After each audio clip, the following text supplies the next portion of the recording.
Hello everyone! Welcome to Eggshell Transformations, a podcast for intense people. My name is Imi, and I'm here with you on a journey.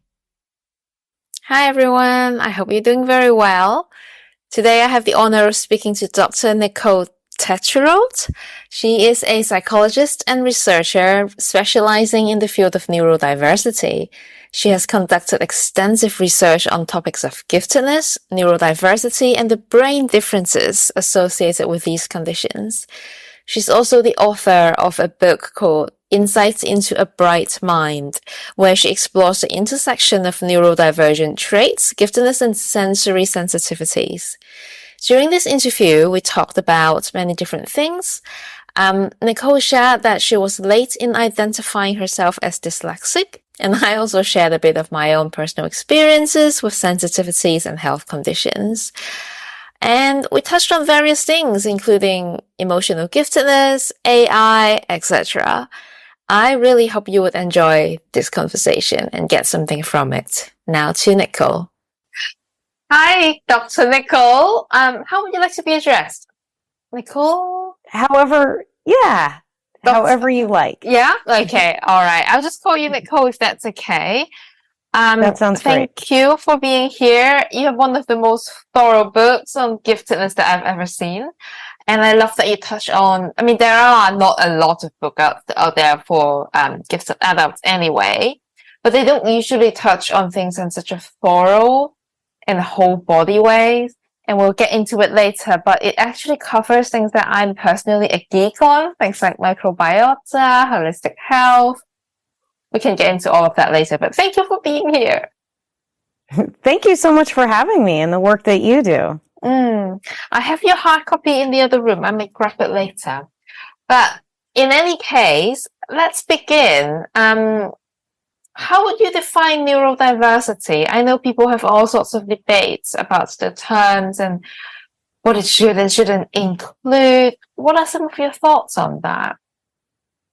Well, neurodiversity is a wide umbrella of basically individuals that have unique brain wiring and unique behaviors and also unique ways of processing and experiencing in the world. And so when I think about neurodiversity, it really encompasses usually about 1 in 5 people, which is people with that are on the autism spectrum. Attention, hyperactivity, giftedness is the way that Matthew C. Fugate likes to talk about it. I would also include giftedness in that as well. People with sensory processing and also, alternative forms of speech and communication. So people on the autism spectrum as well. And so it kind of, and when you think about that, and then in my book, I kind of also added in mental health considerations as well, because there's often co-occurrences that happen where people with anxiety and depression actually are going to be communicating and responding to the world differently as well. 1 in 5. That statistic shocks me. It shocks me a bit. I guess I thought it would be less. Although, the Elaine Aron, if you include the highly sensitive people as a part of being neurodivergent, that there's 1 in 5. Yeah, I guess because people who are usually feel like they're such a minority. Well, I think that there's different degrees, right? And, a lot of people who are gifted tend to have hypersensitivity and intensities. And as well, when you think about people who are on the autism spectrum or have ADHD as well, there are going to be sensory sensitivities that come along with that. And so there's going to be different ways that they process the world kind of in a heightened way. Your book explores the experiences of people with different, neurological differences. And I think that's what makes it so unique, because people don't usually go that deep into the neurological stuff. So you've touched on things like ADHD, autism, and even synesthesia. I can never pronounce it right. So I'm interested, I should probably ask that as a first question, but I know you also identify yourself as neurodivergent. Can you tell us a bit more about your own story, how you've come to this, and what labels, let's say, what would you categorize yourself as? Yeah, that's a great question. So for me, I was really late to my identification. And actually, I didn't include dyslexia and dysgraphia in the umbrella I was talking about earlier. Dysgraphia. Dysgraphia is people who have challenge with writing. And so that's, or production of writing.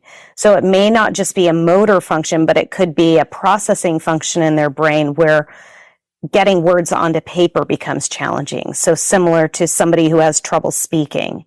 And so there could be varying degrees. And dyslexia is really, it's kind of a wide range that involves, differences in reading and comprehension and letter decoding. And so for me, I wasn't identified being dyslexic until I was in college. I took a organic chemistry class. I wanted to be an organic chemist, actually, and design medications because my mother had Parkinson's disease. And I was tutoring people. I knew the stuff, and I got to this exam, and by the time we got to the end of the exam, I didn't finish the last problem. And I got my exam back. I was devastated. I think I got like a 53. And I went to the professor and I'm like, what's happened? I knew all this information. I couldn't finish the exam. And he said, oh, no big deal. The class average, I think, was like a 50. He's like, so you passed. And I said, no, but something's wrong. So then I went to the student services at UC Davis, and they recommended that I get tested. And then I was tested, and I had, which was not known to me at the time, I had some areas in the 99th percentile. And then I also had discrepancies of being in the 40th percentile for visual processing. And so they only told me that I was dyslexic. I didn't know I was gifted at the time. But I had overcompensated my whole life. And so finally I was able to have notes where I had recordings, and I had alternative forms of, I had a spelling ace with me at the time. We didn't really, because a lot of the exams were still handwritten. And so I learned a little bit about the accommodations. And when I was applying to graduate school, that was kind of one of my stories within a story was, well, there's this discrepancy you see in my grades earlier on because I was not identified and getting the appropriate accommodations and services. What was it lonely? I mean, did you have anyone in your life who also shared similar experience, or were you the first one, really?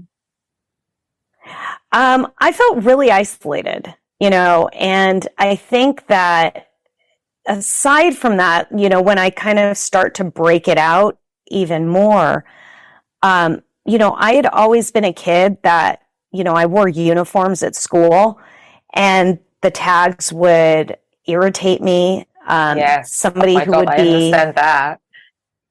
yeah, right.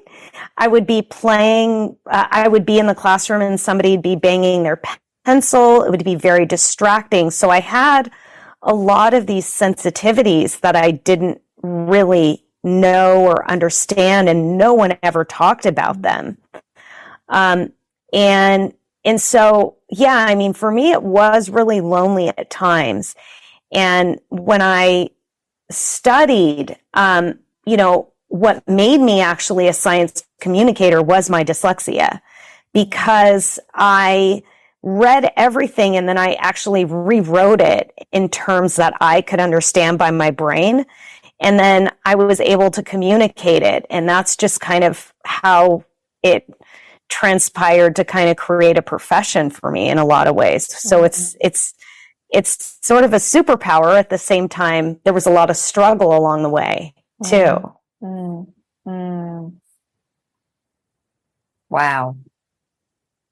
And you were saying you could resonate with like tags and sensitivity. Not just that, I really all my life had misophonia, food sensitivities, allergies, migraines, you name it, all the things you covered in your book.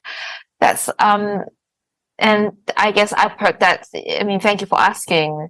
So I'm personally very into things like functional medicine, because in my attempts to find answers for my own difficulties with things like headache, sound sensitivity, I've tried everything. I've tried all the diets in the world, like vegan, paleo, keto diets. I've done all of it. Functional medicine doctors, tapping, supplements, mountains of it. I know all about it. Microbiome, probiotics. And I really find your literature, your book on topics such as allergies, gut-brain connections, and giftedness really refreshing. So can you say a bit more about it, actually? Dig a bit deeper into the unique wiring or the nervous system. I think most people wouldn't even have thought that gifted people are more likely to have allergies. Like, I just don't think people think they are related, general public anyway, and yet, at least anecdotally, I don't know if there are research backing it up, there probably is, at least anecdotally, it is so common. So, can you tell us more about, like, are they wired differently? What's happening in their brain?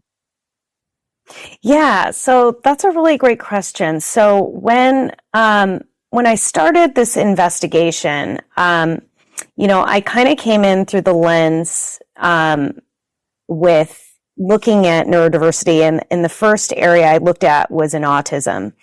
And in autism, there was a lot of co-occurrences of allergies, alterations in the gut microbiome. Yeah. And that was sort of a little bit of a window to say, hey, something could be going on metabolically in different people with different brain wiring. This material in an excerpt from a longer podcast or video. Follow link in description to learn more.